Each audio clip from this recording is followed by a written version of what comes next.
नमस्कार शेतकरी मित्रांनो, मी कृषी तज्ञ अमरसिंह लोमटे। आज आपणास सोयाबीन पिकाचे विक्रमी उत्पादन घेण्यासाठी आपल्याकडे घरचं बियाणं असेल तर त्या बियाण्याची आपल्याला उगवण शक्ती चेक करायची आहे। जे तुम्ही सोयाबीनचे पोते ठेवले आहेत त्याचे 1 ते 1.5 किलो 2 किलो सॅम्पल काढायचं आहे। सॅम्पल एकत्रित मिक्स करायचं आहे। त्याचे जसे हाताला येतील त्या पद्धतीने 100 दाणे बाजूला काढायचे आहेत।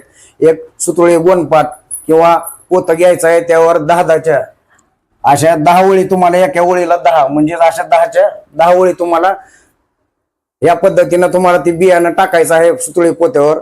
बघा 100 बी टाकल्यानंतर त्या सुतळी पोत्याला थोडं पाणी मारायचं आहे आणि त्याचा रोल करायचा आहे म्हणजे गुंडाळायचा आहे। तर बघा त्याला 2 ते 3 दिवस पाणी मारल्यानंतर मटकीला ज्या पद्धतीने मोड येतात त्या पद्धतीने या सोयाबीनच्या बियाला मोड येतील। तर 100 पैकी 70 बियाला जर मोड आले तर या पद्धतीने आपण बियाण्याची उगवण शक्ती चेक करू शकतो आणि मग पेरणीसाठी त्याचा वापर करू शकतो।